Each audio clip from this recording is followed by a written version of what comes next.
de Heliópolis, zona sul de São Paulo, o Instituto Bacarelli tem a função de formar jovens e crianças utilizando a música no desenvolvimento sociocultural. Das cinzas de uma tragédia e pela comoção do maestro Silvio Bacarelli, o projeto surge em 1996, depois de um incêndio na favela.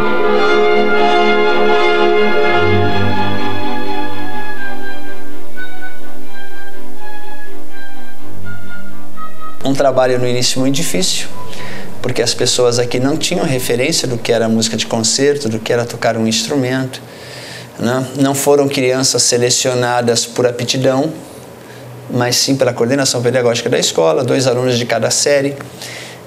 Como depois eles mesmos disseram, alunos um tanto quanto problemáticos, líderes, mas não no sentido positivo, né? E ali a música já começou a se mostrar uma ferramenta de transformação social muito legal. De lá para cá, o projeto cresceu muito, deixou de ser o sonho de um homem só, passou a ser um sonho de uma equipe bastante grande, e hoje o Instituto já atende cerca de 1.300 crianças aqui na comunidade. Bem diferente, porque os nossos antigos hoje são modelos para os novos.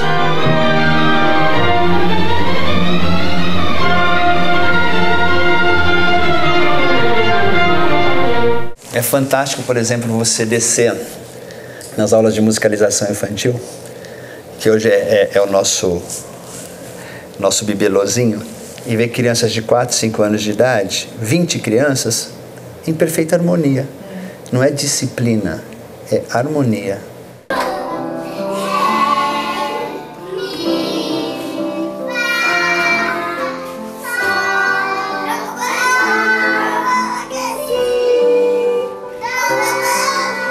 Esse ambiente todo se consegue aqui por quê? Com amor, com respeito, mas também com exigência.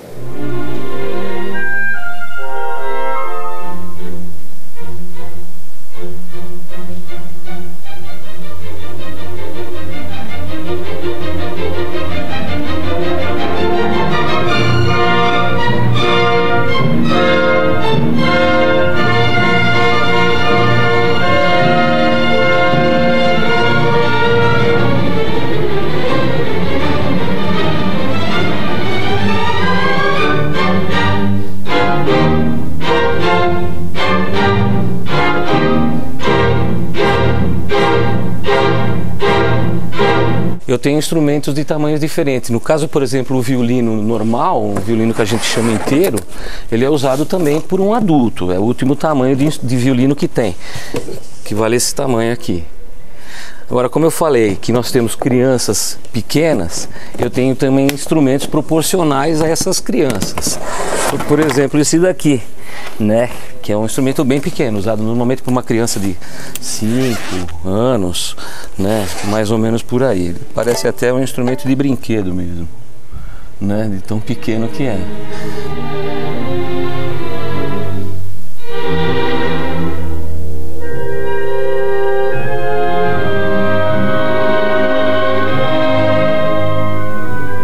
E é assim que funciona o nosso trabalho aqui.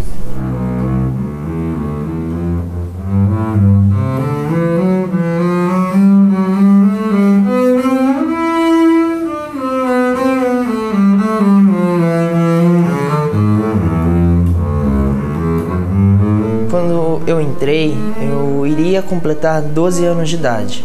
No começo, eu entrei aqui como uma atividade, um hobby, uma coisa que eu fosse fazer fora a escola, fora o trabalho. Só que hoje eu não me vejo fazendo mais nada que não esteja no âmbito da música.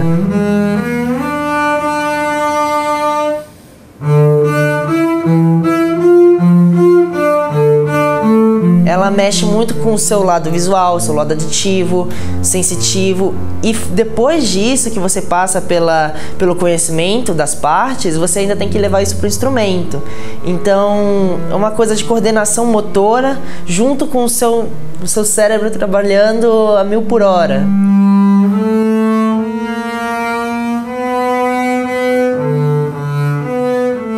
A gente já tem uma geração aqui dos nossos pioneiros, dos nossos fundadores, alunos fundadores, que já hoje são professores, professores assistentes. Isso é um processo muito rico, porque eles começam a devolver para a sua comunidade a oportunidade que eles tiveram. Eu sou muito grato ao Instituto por tudo que eu construí, tudo que eu já recebi até hoje, né?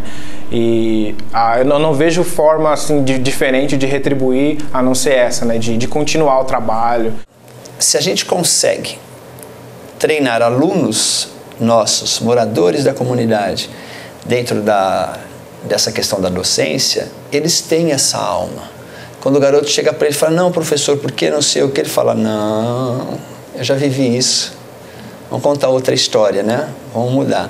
Então, o Marcos, por exemplo, é um grande líder.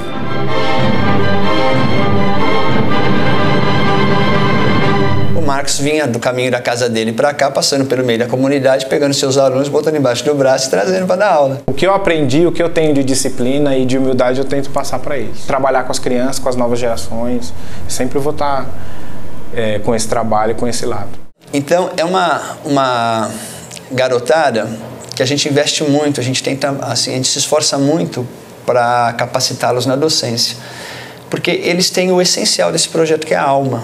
Então, a orientação que o professor tem é a seguinte: o aluno chegou sem estudar, semana que vem a gente se fala. Quando você estiver pronto, você me procura.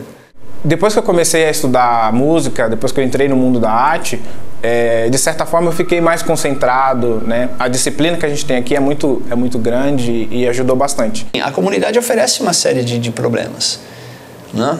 Mas a gente não pode entrar nessa onda. A gente tem que tirá-los dessa realidade e trazê-los para uma realidade do mundo profissional.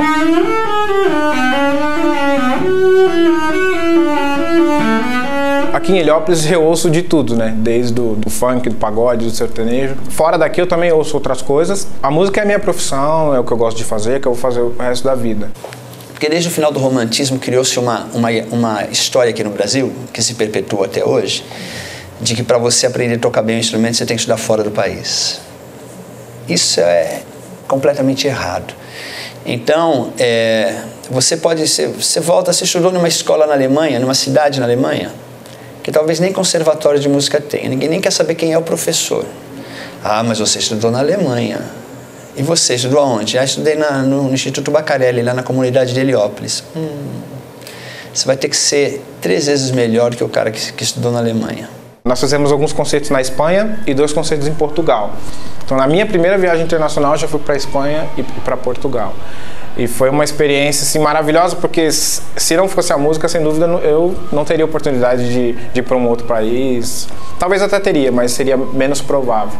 Hoje nós temos alunos estudando na Academia da Filarmônica de Israel, aluno estudando na Academia da Filarmônica de Berlim, aluno na Suíça, aluno na França.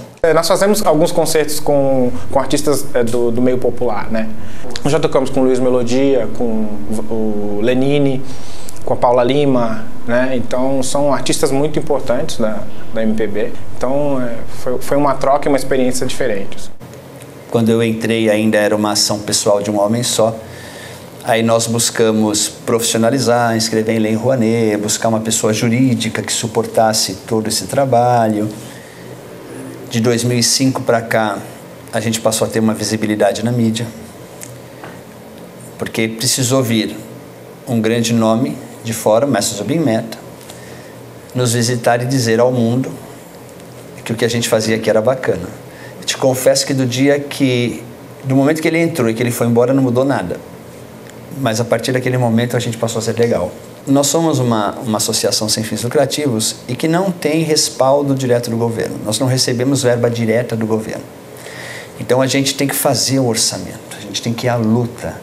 E romantismo à parte, sem financiamento, uma ação como essa não sobrevive.